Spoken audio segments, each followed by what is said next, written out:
आज महान आत्मिक युद्ध और आराधना उपदेश शीर्षक के साथ आइए हम बाइबल के माध्यम से अध्ययन करें कि आत्मिक दृष्टिकोण से आराधना कितना महत्वपूर्ण है, ताकि हम परमेश्वर को और भी अधिक पवित्र आराधना चढ़ा सके। 경건한 가운데서 올릴 수 있는 모든 또 예배가 되었으면 합니다. यह कहना अधिक नहीं होगा कि आराधना देवताओं के बीच युद्ध है। 관이 아닙니다. बाइबल में देवताओं के कई नाम जैसे मिलकोम, बाल और अशेरा का उल्लेख किया गया है। 하는 어떤 이름들이 등장하고 있는데요. स्वर्ग में शैतान ने परमेश्वर के लोगों को भरमाया, 나라에서 또 꿰어서 जिसने उन्हें पृथ्वी पर फेंक दिया। 내어 쫓기게 하고 अब भी 세계에서 वो उन्हें मूर्ति पूजक देवताओं की उपासना करने के लिए भरमाता है, 향으로 ताकि वे स्वर्ग वापस न लौट सके। 쫓기게 하는 이와 같은 그 입장에서 शैतान का लक्ष्य 그 모든 परमेश्वर के साथ उनके संबंध को तोड़ना है। 사단이 가장 노리는 내용이라고 볼 수 있겠습니다. चूंकि हम आत्मिक चीजों को नहीं बल्कि केवल शारीरिक चीजों को देख सकते हैं, इसलिए हम आसानी से सोचते हैं कि जब हम चर्च जाते हैं तब हम सिर्फ स्तुति गाते हैं और प्रार्थना कुछ ऐसा है जो हम स्वाभाविक रूप से करते हैं। 이렇게 쉽게 생각하는데요. लेकिन आत्मिक दृष्टिकोण से यह देवताओं के बीच युद्ध है। 전쟁이라고 봐야 되겠습니다. 여러분 सभी लोग युद्ध में यदि आप दुश्मन को हराने में विफल रहते हैं 못하면 तो आप मारे जाएंगे। इसलिए यह जीवन और मृत्यु है। 한 가지의 길이 있겠습니다. 여러분 सभी लोगों, हमारी आकाश गंगा में 200 अरब तारे हैं। 2천억 개 별이 있습니다. 우리가 यदि हमारे पास 200 अरब वस्तुएं होती तो एक को प्राप्त करने या खोने से कोई फर्क नहीं पड़ता। 모릅니다. यह पृथ्वी इतनी महत्वहीन है, 지구별인데 하나님께서 फिर भी परमेश्वर मानव जाति को केवल उनकी आराधना करने की आज्ञा देते हैं। 섬기라. अतः हमें इस बात की जांच करनी चाहिए कि उन्होंने हमें यह आज्ञा क्यों दी है। यदि हम अन्य देवताओं का पालन करते हैं तो हम कहां जाएंगे? 어떤 곳으로 갑니까? हम नरक में जाएंगे, जहां विनाश और अनंत दंड है। 죽음의 장소로 갈 수밖에 없기 때문에 하나님께서 10 आज्ञाओं में से पहली बात जो उन्होंने कही वह थी, तू मुझे छोड़ दूसरों को ईश्वर करके न मानना। 왜 다른 신을 섬기지 말라. उन्होंने गंभीरता से यह पूछा, 섬긴다는 परमेश्वर की उपासना करने के लिए क्या आवश्यक है? आराधना की आवश्यकता है। आराधना के नियम अलग अलग है, जो इस बात पर निर्भर करते हैं कि किसकी आराधना की जाती है। 것들이 제각각으로 이렇게 나타나게 됩니다. चर्च ऑफ गॉड सबत के दिन को क्यों महत्व देता है? चर्च ऑफ गॉड फसह को क्यों महत्व देता है? कारण क्या है? 이유가 뭘까? यह केवल नियत तिथियों पर पर्वों और सबत के दिन को मनाने के बारे में नहीं है। 돌아오니까 यदि हम इसे आत्मिक रूप से देखें 영적인 तो इसे आत्मिक युद्ध के रूप में देखा जा सकता है। 전투라고 볼 수 있겠습니다. 하나님께서 परमेश्वर इस पृथ्वी पर हमारे द्वारा स्वर्ग में किए गए पापों को क्षमा करने के लिए नई वाचा का सत्य फैला रहे हैं। 사함 주시기 위해서 새 언약 진리를 이 땅에 펼치고 계십니다. क्या इसी कारण से उन्होंने हमें पृथ्वी के छोर तक जाकर वचन का प्रचार करने के लिए नहीं कहा? 그래서 지금 우리가 इस कारण से हम प्रत्येक देश में लगन से प्रचार कर रहे हैं। 그럼 이 फिर आराधना इतनी महत्वपूर्ण क्यों है? 왜 이토록 ऐसा इसलिए है क्योंकि आराधना निर्धारित करती है कि हम किसकी उपासना करते हैं। 이 판가름이 전부 나게 돼 있습니다. हम परमेश्वर पर विश्वास करते हैं और दुनिया के कई चर्च भी परमेश्वर पर विश्वास करने का दावा करते हैं। हालांकि उनके आराधना के तरीके के बारे में क्या, यहाँ तक कि तारीखें भी अलग है। यदि वे कहते हैं कि वे पुनरुत्थान का दिन मनाते हैं, लेकिन वे अंडे खाते हैं, जबकि हम बाइबल के अनुसार रोटी तोड़ते हैं, यह बात हमें उनसे अलग करती है। 형이 있다는 사실을 확인하게 될 것입니다. 그럼 तब 그들의 모든 क्या उनके रीति रिवाज परमेश्वर की ओर से है? 하나님께로부터 온 것인가? 결국은 अतः वे अन्य देवताओं की आराधना करते हैं, न कि परमेश्वर की। 하나님을 섬기는 इसलिए भविष्यद्वक्ता यहेजकेल ने उन्हें घृणित कहा। 이런 모든 행위를 가정하다 ऐसा इसलिए है 입과 क्योंकि वे अपने होठों से परमेश्वर को पुकारते हैं, 그러면서 लेकिन अपने कार्यों से 하나님을 वे उन्हें इनकार करते हैं। सभी झूठे देवता लोगों को आराधना के द्वारा उनकी उपासना कराते हैं, 섬기게 하고 있습니다. दुनिया में क्या लोग पूर्वजों की आत्माओं की आराधना करने के लिए प्रसाद नहीं चढ़ाते? 절을 하거나 하는 그런 어떤 그 방식들이 있지 않습니까? यह परमेश्वर की आराधना का तरीका नहीं है। दुनिया में कई देवता और कई प्रभु हैं। वे ऐसी प्रथाओं के माध्यम से हमारी आत्माओं को लूटते हैं। 우리 영혼을 노력하고 चूंकि हम तीसरी आयामी दुनिया में रहते हैं, इसलिए हम बस सोचते हैं कि यह ऐसा कुछ है जिसे परिवार घर पर करते हैं, लेकिन आत्मिक दृष्टिकोण से यह परमेश्वर की आराधना करने का तरीका नहीं है। 여러분 सभी लोगों, आराधना बहुत ही महत्वपूर्ण है। यीशु ने हमें आराधना के बारे में क्या सिखाया? 하셨나요? उन्होंने हमें अपने सारे मन, 가르침을 주셨습니다. अपने सारे प्राण 하라는 가르침 주지 않았습니까? और अपनी सारी बुद्धि से आराधना करना सिखाया, है ना? 이렇게 해서 하나님을 बड़ी और मुख्य आज्ञा तो यही है। 첫째 되는 계명이다. 마태복음 क्या यह मत्ती अध्याय 22 में नहीं लिखा है?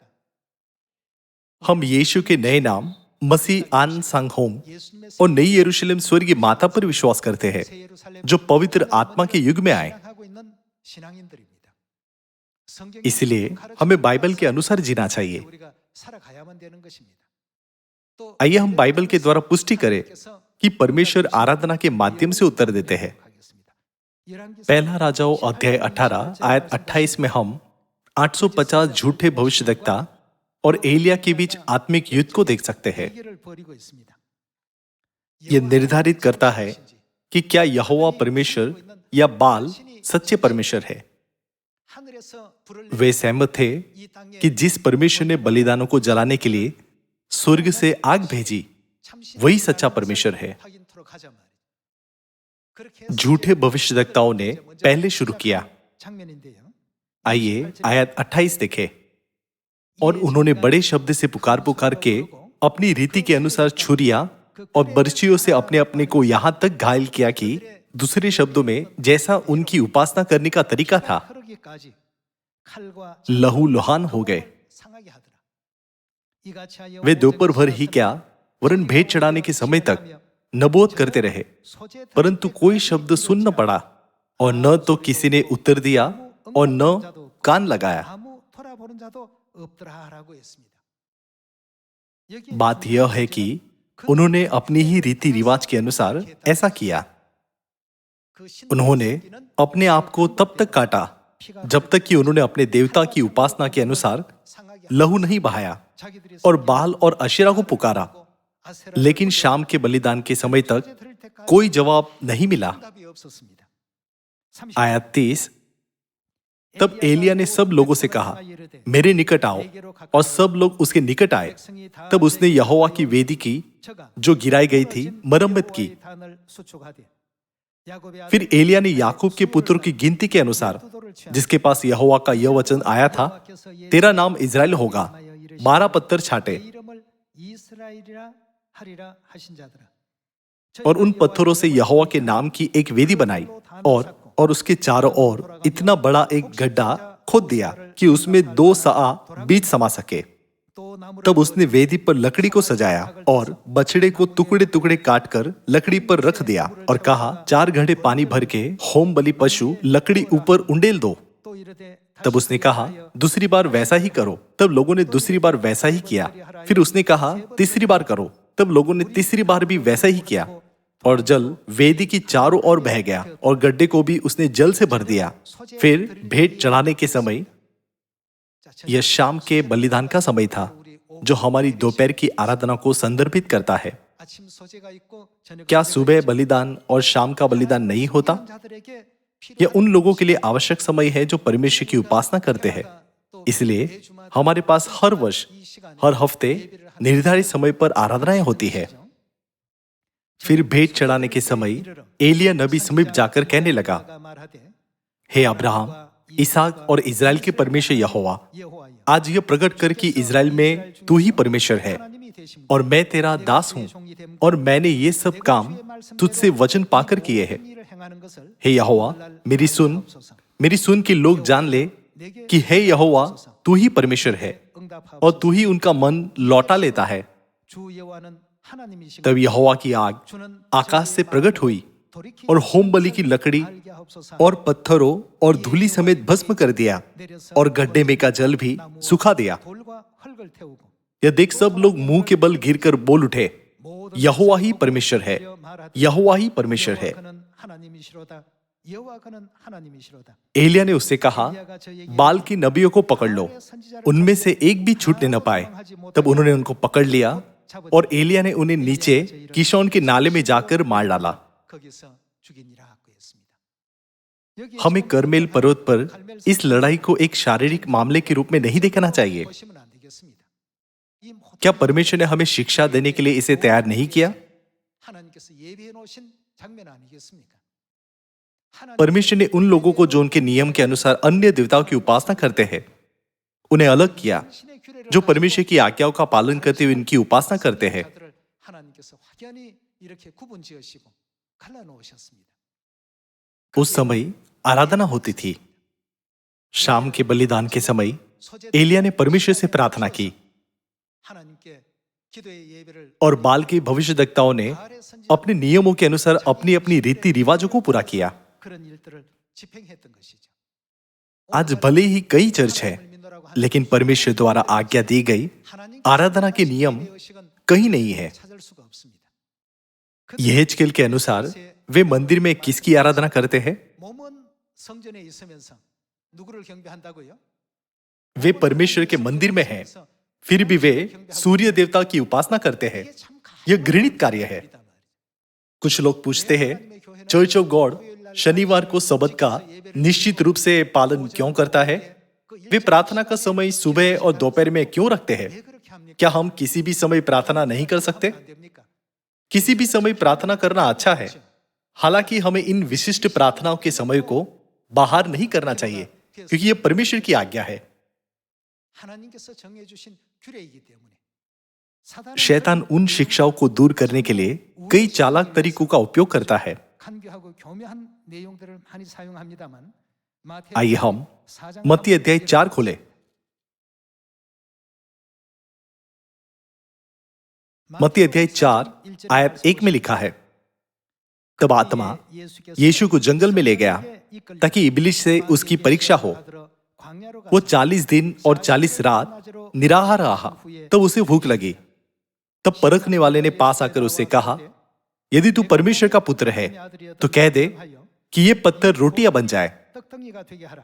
यीशु ने उत्तर दिया, लिखा है, मनुष्य केवल रोटी ही से नहीं परंतु हर एक वचन से जो परमेश्वर के मुख से निकलता है जीवित रहेगा। 살 것이라 하였느니라. शैतान हमें शारीरिक चीजों पर ध्यान केंद्रित करने के लिए प्रेरित करता है। 이러다가 क्या मैं कुछ प्राप्त किए बिना अपना समय बर्बाद कर रहा हूं? 없이 세월만 허송세월하는 것이 아닌가? शैतान हमें ऐसे पापपूर्ण विचारों को रखने की ओर ले जाता है।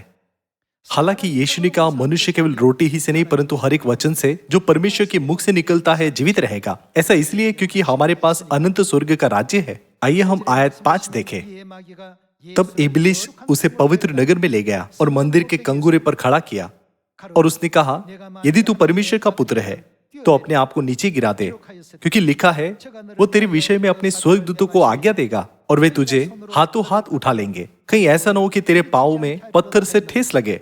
예수께서 यीशु ने उससे कहा, 또 기록되어 यह भी लिखा है, तू अपने परमेश्वर की परीक्षा न कर। 하였느니라 하신대.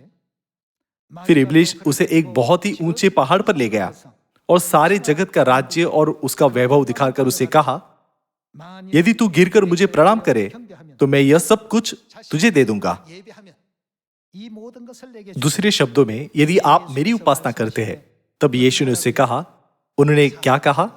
हे शैतान, दूर हो जा, क्योंकि लिखा है, तू प्रभु अपने परमेश्वर को प्रणाम कर और केवल उसी की उपासना कर।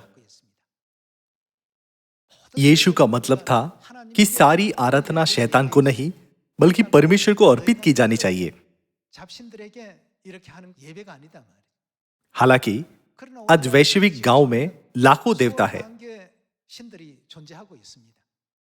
특히 विशेष रूप से जब मैंने भारत का दौरा किया था, तब पुरोहित कर्मचारी ने मुझसे पूछा, क्या आप जानते हैं कि भारत में कितने देवता है? मैंने उत्तर दिया, लगभग 100 देवता शायद। 될까요? उन्होंने कहा, वहां 100 मिलियन से अधिक है।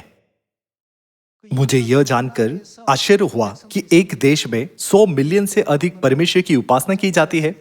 मैंने सोचा, बहुत सारे देवताएं असंख्य लोगों की आत्मा को नष्ट कर रहे हैं। 그 영혼들을 갉아먹고 있구나 말이에요. धार्मिक सामग्री के साथ बहुत सारे पहलू जुड़े हुए हैं। 걸려 있는 것이 굉장히 참 많더라는 것입니다. मत्ती अध्याय 4 में जब पहली और दूसरी परीक्षा विफल हो गई, 두 번째 게 안 तो शैतान ने यीशु को सभी राज्य और उनका वैभव दिखाया और कहा, यदि तू गिरकर मुझे प्रणाम करे तो मैं यह सब कुछ तुझे दे दूंगा। 큰 것을 다 줄 것이다. शैतान अपनी सारी कोशिशें उपासना पाने के लिए लगाता है। 우리가 हम बाइबल की हर आयतों में लोगों को यह सिखाने के लिए कि हमें सबत का दिन अवश्य मनाना चाहिए, क्यों खोजते हैं? वे केवल यह जानते हैं कि बाइबल परमेश्वर का वचन है, 이대로 하느냐 वे इसका पालन नहीं कर रहे हैं। 하지 않고 있습니다. ये समस्या उत्पन्न होती है 하나님이 아닌 क्योंकि वे अन्य देवताओं की उपासना कर रहे हैं। 그런 문제들이 생기는 것입니다. यही कारण है कि परमेश्वर हमें अपनी आज्ञाएं देते हैं। आइए हम व्यवस्था विवरण अध्याय 4 आयत 9 देखें।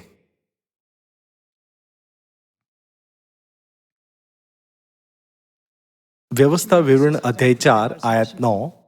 यह अत्यंत आवश्यक है कि तुम अपने विषय में सचेत रहो और अपने मन की बड़ी चौकसी करो। कहीं ऐसा ना हो कि जो जो बातें तुमने अपनी आंखों से देखी उनको भूल जाओ और वह जीवन भर के लिए तुम्हारे मन से जाती रहे, किंतु तुम उन्हें अपने बेटों पोतों को सिखाना, विशेष करके उस दिन की बातें जिसमें तुम होरेब के पास अपने परमेश्वर यहोवा के सामने खड़े थे, जब यहोवा ने मुझसे कहा था, 섰던 날에 उन लोगों को मेरे पास इकट्ठा कर कि मैं उन्हें अपने वचन सुनाऊं, जिससे वे सीखे, ताकि जितने दिन वे इस पृथ्वी पर जीवित रहे उतने दिन 그들로 वे किसका भय मानना सीख सकते हैं? मेरा। यहाँ कौन बोल रहा है? 누굽니까? परमेश्वर। 하나님 इसीलिए यह लिखा है कि वे परमेश्वर का भय मानना सीखे। 이 세상 इस पृथ्वी पर हमारे समय के दौरान 하나님을 어떻게 हमें सीखना चाहिए कि हमें परमेश्वर की आराधना कैसे करनी चाहिए। 배우게 합니다. भय मानते रहे और अपने बाल बच्चों को भी यह सिखाए। 하시더라고 했습니다. 이렇게 अंत में 해서 결국 क्या यही कारण नहीं है कि परमेश्वर ने उन्हें सीने पर्वत पर अपनी व्यवस्थाएं दी? 율례와 규례와 법도 아니겠습니까? इसीलिए परमेश्वर ने हमें अपने जीवन के सभी दिनों में उनके नियमों को स्मरण करने के लिए कहा है। 집에 있을 जब आप घर पर बैठते हैं और मार्ग पर चलते हैं, तो इन्हें अपने हाथ पर आप इन्हें किस रूप में बांधते हैं? चिन्ह के रूप में बांधना। और ये तेरी आंखों के बीच किसका काम देगी? टीके का काम दे। 그만큼 यह सुनिश्चित करने के लिए कि हम उनकी आज्ञाओं को कभी न भूले, 이 내용을 परमेश्वर ने सभी मानव जाति को यह निर्देश दिया। 허락하신 것입니다.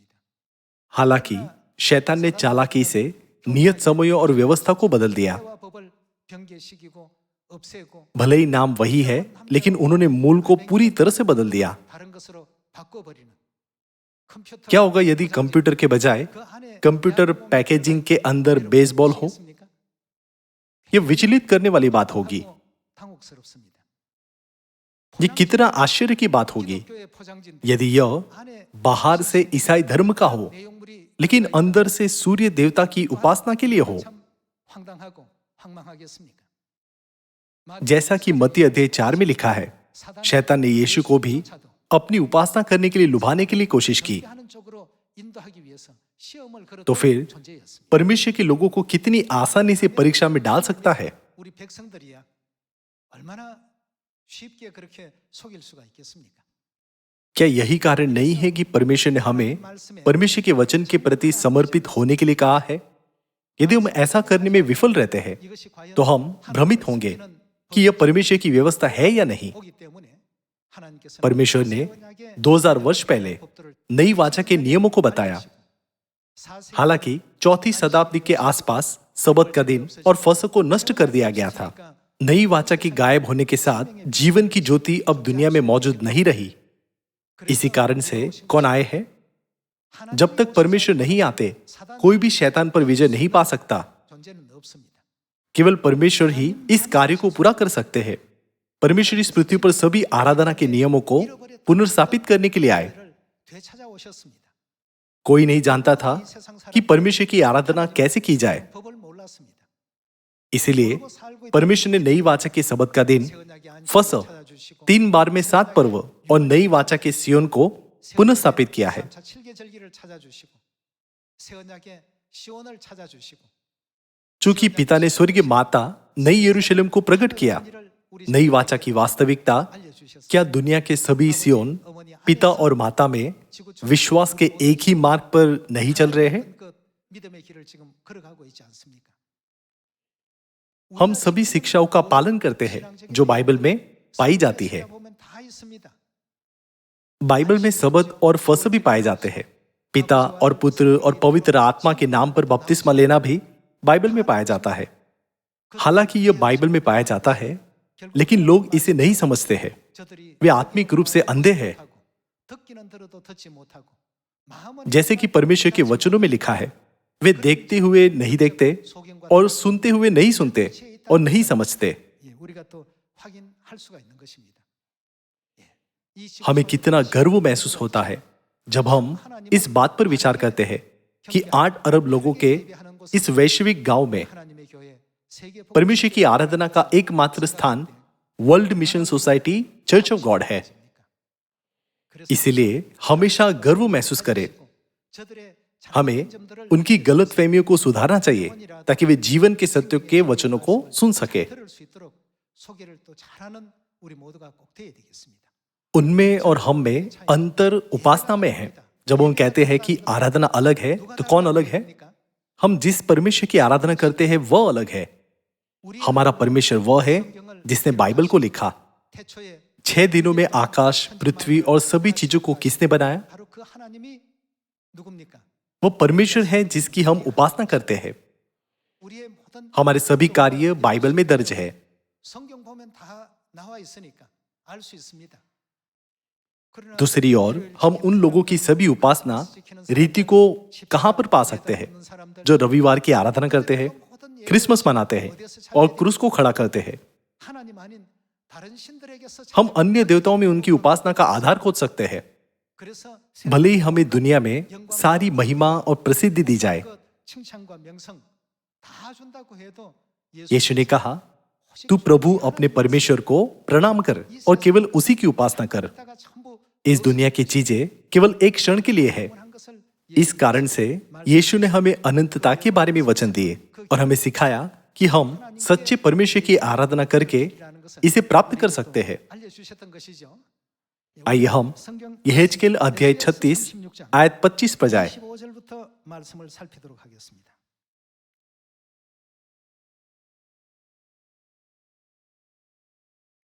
अध्याय 36 आयत 25 में लिखा है, मैं तुम पर शुद्ध जल छिड़कूंगा और तुम शुद्ध हो जाओगे और मैं तुमको तुम्हारी सारी अशुद्धता और मूर्तों से शुद्ध करूंगा। 정결케 할 것이며 मैं तुमको नया मन दूंगा और तुम्हारे भीतर नई आत्मा उत्पन्न करूंगा और तुम्हारी देह में से पत्थर का हृदय निकालकर तुमको मांस का हृदय दूंगा। मैं अपना आत्मा तुम्हारे भीतर देकर ऐसा करूंगा। 너희 वह हमें क्या करने के लिए प्रेरित करेंगे? 뭘 행하게 한다고요? कि तुम मेरी विधियों पर चलोगे और मेरे नियमों को मानकर उनके अनुसार करोगे। 할지라고 했습니다. जब हम परमेश्वर के नियमों का पालन करते हैं, तब वह हमें अपने लोगों के रूप में पहचानते हैं 될 때, और वह हमारे परमेश्वर बन जाते हैं। 내 백성이고 내가 너희 하나님이다고 이렇게 आयत 28 में परमेश्वर हमारे साथ उनके संबंध को स्वीकार करते हुए दिखाया गया है। आइए जारी रखें। तुम उस देश में बसोगे जो मैंने तुम्हारे पितरों को दिया था और तुम आप कौन होंगे? मेरी प्रजा ठहरोगे। परमेश्वर के लोग बनने के लिए हमें क्या करना चाहिए? आयत 27, मेरे नियमों को मानकर उनके अनुसार करोगे। 하게 되면 जब तुम मेरी व्यवस्थाओं का पालन करते हो, 너희 तुम मेरी प्रजा ठहरोगे और मैं तुम्हारा परमेश्वर ठहरूंगा। आजकल ऐसे कई चर्च हैं जो परमेश्वर में विश्वास करने का दावा करते हैं, 교회들이 있습니다. लेकिन उनके पास परमेश्वर की उपासना करने के लिए कोई नियम या पर्व नहीं है। 규례도 없고 규례도 없고 법도도 없고 बपतिस्मा की विधि से हम पुष्टि कर सकते हैं कि उन चर्चों में परमेश्वर द्वारा दी गई कोई भी शिक्षा नहीं है। 하나도 없다는 사실을 확인할 수가 있습니다. 절대 हमें कभी भी ऐसी किसी भी चीज को स्वीकार नहीं करना चाहिए जो परमेश्वर की व्यवस्था नहीं है। 그 여기 जैसा कि आयत 25 में लिखा है, परमेश्वर कहते हैं, मैं तुमको तुम्हारी सारी अशुद्धता और मूर्तों से शुद्ध करूंगा। 정결케 해야 된다. तब परमेश्वर अपनी आत्मा को अपनी विधियों का पालन करने के लिए डालेंगे। 내 율례를 행하게 할 것이다. 하나님께서 क्या वे परमेश्वर की विधियों के अनुसार चल रहे हैं या नहीं? 하지 않는가? इससे हम जान सकते हैं कि वे परमेश्वर के लोग हैं या नहीं। 우리가 쉽게 분별할 수 있는 것입니다. 하나님의 परमेश्वर के लोग परमेश्वर के नियमों के अनुसार आराधना करते हैं। 예배를 하는 사람들입니다. हमें सबत की आराधना को कभी भी ऐसे ही नहीं मानना चाहिए। 여기면 안 됩니다. इसे केवल आराधना का दिन नहीं माना जाना चाहिए, क्योंकि यह 7वां दिन है। कुछ लोग कहते हैं क्या यह मायने रखता है कि यह शनिवार है या रविवार, जब तक हम परमेश्वर की आराधना करते हैं। 그럴듯해 यह बात सही लगती है। 그러나 हालांकि 우리 하나님께서 7वें दिन को नियुक्त करने के पीछे परमेश्वर का कारण अवश्य होगा, है ना? 않겠습니까? परमेश्वर आदि से अंत को देखते हुए मानव जाति के लिए पूरे संसार का कार्य का संचालन कर रहे हैं। 이끌어 가시고 계시는데 इसलिए जिन लोगों की आंखें एक दिन या एक सेकंड भी आगे नहीं देख सकती, उनके लिए इसकी गलत व्याख्या करना गलत है। 어떤 해석이 यहेजकेल 36 में परमेश्वर ने कहा, मैं अपना आत्मा तुम्हारे भीतर देकर ऐसा करूंगा कि तुम मेरी विधियों पर चलोगे और मेरे नियमों को मानकर उसके अनुसार करोगे। यह परमेश्वर की इच्छा है। 시였습니다. आइए हम पुष्टि करें कि परमेश्वर ने हमें केवल उनके नियमों, विधियों और व्यवस्थाओं का पालन करने की आज्ञा दी है। आइए हम लेवी व्यवस्था अध्याय 18 आयत 3 देखें।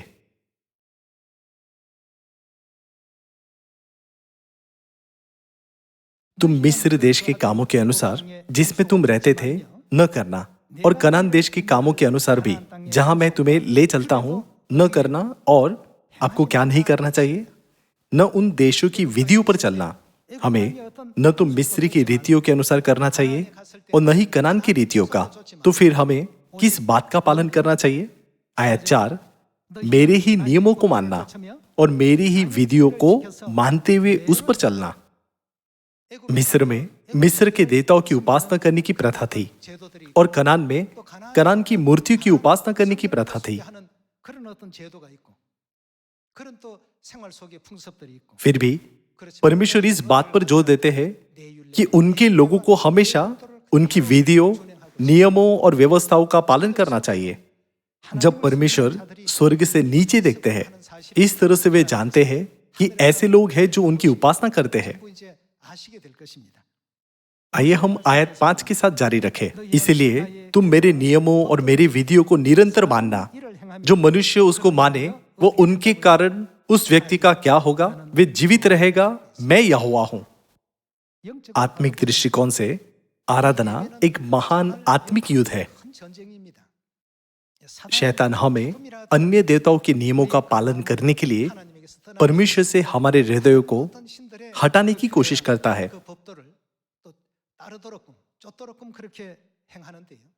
이 जंगल में 백성들이 40 वर्ष में इजरायली परीक्षा में पड़ गए और 24,000 लोग मारे गए। 4,000명이나 죽임을 당하는 엄청난 그 일이 벌어지게 돼요. जंगल में 40वें वर्ष का अर्थ है कि कनान उनकी आंखों के ठीक सामने था। क्या ऐसा नहीं है? 이제 조금만 वे फसह मनाने और यरीहो पर विजय पाने वाले थे, 이제 लेकिन कनान में प्रवेश करने से ठीक पहले 참인되고 उन्होंने अन्य देवताओं की उपासना की। 제가 이제 발생이 되어 버린 것입니다.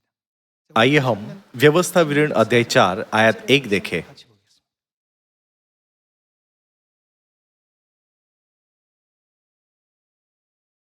अध्याय 4 आयत 1, अब हे इज़राइल, जो जो विधि और नियम मैं तुम्हें सिखाना चाहता हूं, 법도를 परमेश्वर के लोगों को क्या करना चाहिए? उन्हें सुन लो और उन पर चलो। 왜 हमें समझना चाहिए कि सभी नबी लगातार परमेश्वर के नियमों और व्यवस्था को क्यों सिखाते हैं। 하나님의 어떤 그 축복이 परमेश्वर हमें अपने नियमों और व्यवस्थाओं को याद दिलाते हैं, क्योंकि आत्मिक दुनिया में तब तक कई अदृश्य घटनाएं होती रहती है जब तक कि मानव जाति पर उनकी आशीषें नहीं आती। जो जो विधि और नियम मैं तुम्हें सिखाना चाहता हूं, उन्हें सुन लो और उन पर चलो, जिससे तुम जीवित रहो और जो देश तुम्हारे पितरों का परमेश्वर यहोवा तुम्हें देता है, उसमें जाकर उसके अधिकारी हो जाओ। आयत 2, 내가 जो आज्ञा मैं तुमको सुनाता हूं, उसमें न तो कुछ बढ़ाना और न कुछ घटाना। 너희에게 명하는 तुम्हारे परमेश्वर यहोवा की जो जो आज्ञा मैं तुम्हें सुनाता हूं, उन्हें तुम मानना। तुमने तो अपनी आंखों से देखा है कि बालपोर के कारण यहोवा ने क्या क्या किया, अर्थात परमेश्वर ने किस तरह के लोगों को नष्ट किया। जितने मनुष्य बालपोर के पीछे हो लिए थे, उन सबों का तुम्हारे परमेश्वर यहोवा ने तुम्हारे बीच में से सत्यानाश कर डाला। उन्होंने मूर्ति पर चढ़ाया गया भोजन खाया और व्यभिचार किया। 어떤 그런 여인들과 더불어서 엄행하고 말이에요. 이 그런 사람들을 하나도 ये लिखा है कि परमेश्वर ने उन सभी को नष्ट कर दिया। 하셨다고 했습니다.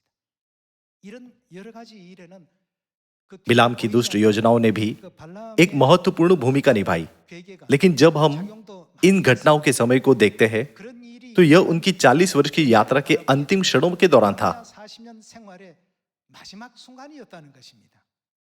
우리도 इसलिए हमें भी अधिक सतर्क रहना चाहिए। 차려야 되겠고 조금이라도 다른 आइए हम सुनिश्चित करें कि हमारे विश्वास किसी भी बात से न डगमगाए और अंत तक एलोहिम परमेश्वर की शिक्षाओं का पालन करें 엘로힘 하나님 그 가르침을 끝까지 은혜롭게 따르면서 जो हमें उद्धार देने के लिए आए, 법도 안에 ताकि हम हमेशा परमेश्वर की व्यवस्था में बने रह सके। यदि हम उस मार्ग से भटक जाते हैं तो हम दूसरे देवताओं की उपासना करेंगे। इसलिए परमेश्वर हमें कैसे बनाते हैं? 어떻게 만드신다고요? हमें एक बनाने के लिए परमेश्वर ने यह कहते हुए फसह की रोटी और दाखमधु की अनुमति दी कि यह उनका मांस और उनका लहू है। 내 살이고 내 피다.